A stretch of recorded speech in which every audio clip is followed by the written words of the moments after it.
That's one of the greatest tragedies of becoming a taker, is you don't think about that somebody else had to make this, and you don't think about what if I tried on my own. I was just entitled to it. Entitled to a nice apartment on a tree-lined street with a balcony. And I had a fireplace, I had a spa in the back. And I had Stories like hers drove the push for welfare reform. Today we are taking an historic chance to make welfare what it was meant to be, a second chance, not a way of life. Some people predicted trauma we haven't known since the cholera epidemics. Families will fracture. 1 million children could be forced into poverty. There would be people starving in the streets. Nobody starved. The record numbers of people that were on there just left the welfare system and nobody died. Star Parker found jobs. I started a little magazine and it began to grow over time. She never returned to welfare. Most people went and got jobs, and some went and went home, apologized to their mom, and moved in and started over, got back into school. Other folks started thinking about their own life again. Nearly 2 million children rose out of poverty.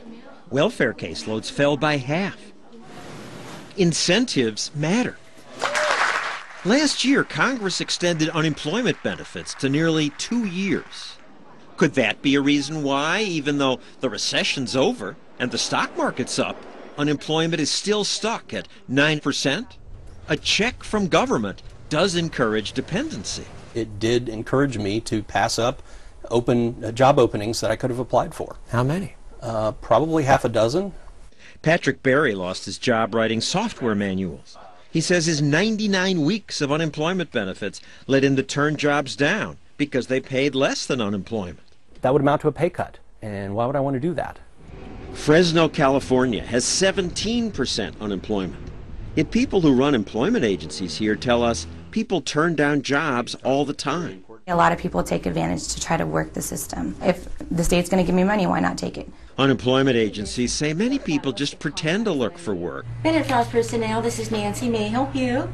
They pretend because that's required to get your check. Yes, we do. I would say maybe 25 to 35% of the people that we're talking to are just not trying. That's not what we hear from our president. I haven't met any American who would rather have an unemployment check than a meaningful job that lets you provide for your family. But incentives matter. In Denmark, the socialist government once offered laid-off workers 5 years of unemployment benefits.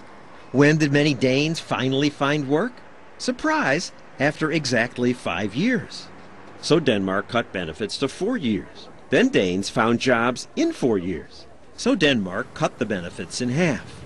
A survey found that 1/3 of the unemployed find work immediately when their unemployment benefits run out.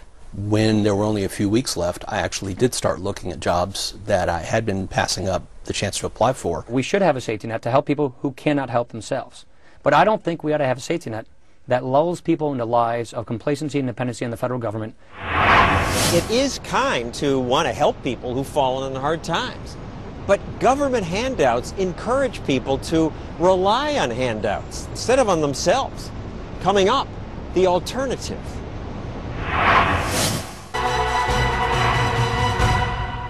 What makes you happy? Money? Well then, what could be better than winning a lottery? Look at those big smiles. Oh my gosh.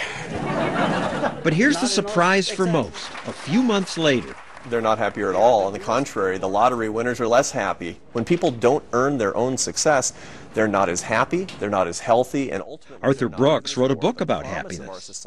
What do you mean? They're not as happy? No, they're not as happy. It would make you happy to get a check. It would seem, but actually it's not true. Earned success is really the elixir of joy in an entrepreneurial society. People who accomplish things. Exactly, people who earn their success. People like Jessie Walter. I teach kids to cook. She runs a business that does cooking events for kids. Here she's teaching them how to make zucchini muffins. What do you think? Doesn't it smell really good? Walter lost a job on Wall Street when the housing bubble burst. She didn't claim job seniority or protest her firing. She thought about what she could do next. I was like, I could do this. You know, I could teach kids to cook. Now we've built a kitchen. While helping herself, she helped others. Not just the kids. She created jobs. Yep. We have an events manager, a kitchen manager. How does this look? Awesome. I work more than I did, if that's believable. And despite that, she says she's happier.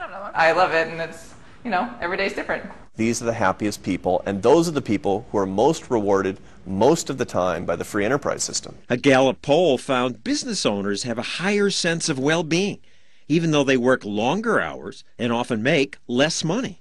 There's an enormous causal relationship between how much success that you think you've earned and how happy you are, and if that is followed by money, so much the better. I live in Janesville, Wisconsin. I can think of about 10 entrepreneurs off the top of my head who started with nothing, who have made great businesses, and they look at this as the American dream. One of those entrepreneurs is Ralph Tenuta. Hi. Hi, how are you? He started this deli with his father.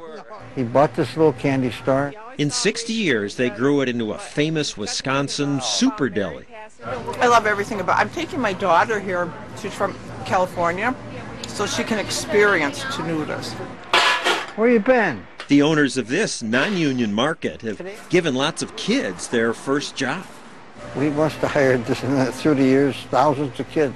This is what makers do. They create opportunities for themselves and others. Arrivederci. Salute. That you can start off and go and make it for yourself. That's what built the country. Absolutely. It's what's made us so exceptional. But will we be exceptional tomorrow? That's next. You union thugs are sucking the life out of America.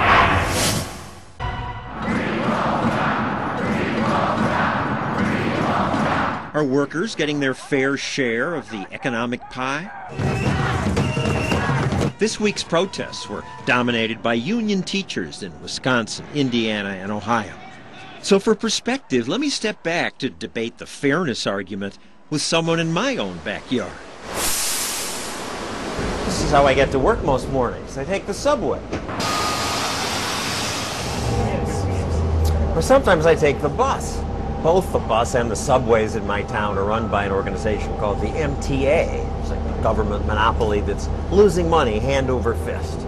Most of that money goes to pay bus drivers, subway conductors, train mechanics, and so forth, most of whom are union members, and most of them belong to Transit Workers Union Local 100, run by John Samuelson. We represent 34,000 subway and bus workers. And their contract's much too rich, says the MTA. The MTA says we're $800 million in the hole. Cut us some slack. There's nothing funny about it, says James McDougall. Public sector unions are parasites that will bankrupt America. It is literally the parasite devouring the host. The host, he says, is private enterprise, and the parasite is unions and governments. It's crazy that the private sector is literally dying, and the federal government is providing more and more and more pay and benefits to its own employees at the same time. I mean, it used to be the deal, you go work for the government because it's safe, you can't be fired, but you make less. Now they make, if you include the pension, double. More than double, because they have fantastic benefits. People say you union thugs are sucking the life out of America. You know what I say to that? I say that the trade union movement is the greatest anti-poverty program that was ever developed. Jobs are the best anti-poverty program. There's more job growth when you guys are not involved. That's absolutely false. The trade union movement and civil service in this country has been the gateway into the middle class. That's what this is about. Really? I don't know many in the middle class with benefits like these. Union transit workers reach top pay grade after just 3 years. They take lots of sick days with full pay, and they can get to retire with a good pension at age 55. Why is that fair? Well, let me tell you, why isn't that fair? Because most people can't. Most people work till 65 or longer. Let's address that. We work in disgusting conditions. We work around human fecal matter, dead rats. We breathe in steel dust all day long. We're out there keeping the system running. When folks like you are sitting in a studio interviewing guys like me, is that fair? And to make it fair, you get to retire at 55. Absolutely. Transit workers, like cops and firemen, say they deserve higher pay because their jobs are dangerous.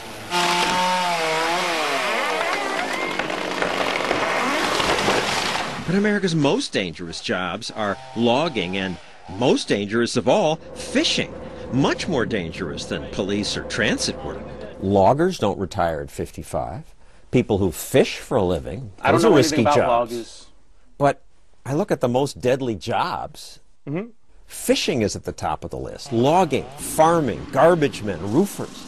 Transit workers are way down. This is the richest country in the world. To But expect we can't that afford you anymore. that's an absurd statement. Bill Schoolman's bus company competes with the MTA. Their pay is so much higher than what a private business can afford to pay. It is a corrupt practice to see the way that they burn taxpayer dollars. Schoolman trains bus drivers, but often loses them to the MTA. They got much better benefits. He starts with a 30-day vacation. Very hard to compete. Not to mention all the sick days. A fourth of your workers took more than 15 sick days. In the private sector, they wouldn't last long doing that. I don't believe that's true.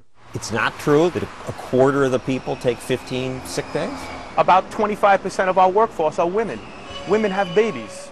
But in the private sector, there are women getting pregnant. Are you saying that women who are pregnant, how long is a, I mean, let's talk about this. I'm just wondering why there are so many sick days. I'm telling you why there's so many sick days. There's a significant amount of New York City transit workers are women now, whereas it never was like that. There are a lot of women around here, too. Mm-hmm. And when they get pregnant, how much time do they take off for work? I don't know. So? I'll find out. You're pointing your finger at me and at my union, and you really don't even have an answer for it.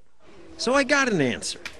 Pregnant women, and then there are plenty of them at Fox, do get 8 to 10 weeks paid maternity leave. But not a single Fox employee took 15 sick days. The average number taken was just 3. 83 transit workers claimed a passenger spat on me. 51 of them took an average 64 days off. Have you ever been spit on? Yeah, actually. You have. I don't like it, but I wouldn't get 64 days off. We've had folks that have been spat upon that have gotten hepatitis. They've been spit in the eye and gotten eye infections and have taken significant amount of times off for that. Unions always have reasons why taxpayers must pay.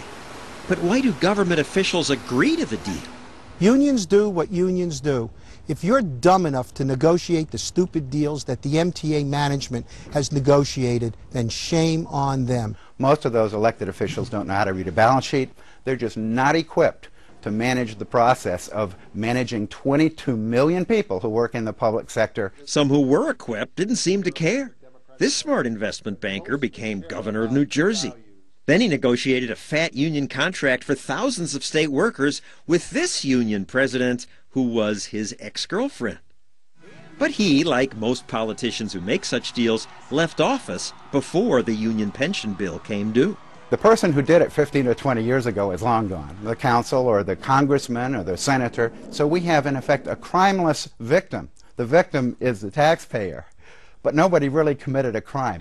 We won! And the political machinery perpetuates the scam. Politicians give workers raises, and then the workers campaign for the POLs. It's a money pump. It goes from the taxpayer to the public employee, to dues to the union, from the union to the candidate who will promise to do more for the public sector employee. It's crazy. In the private sector, there are no monopolies. So if somebody overpays, overpromises their workers, they go out of business. Yes, they do. But in government, we don't have a choice of saying we're going to have someone else be our police department or someone else be our fire department. Union benefits are so good that in Miami, thousands lined up to apply for fire department jobs. Some camped out for 2 days.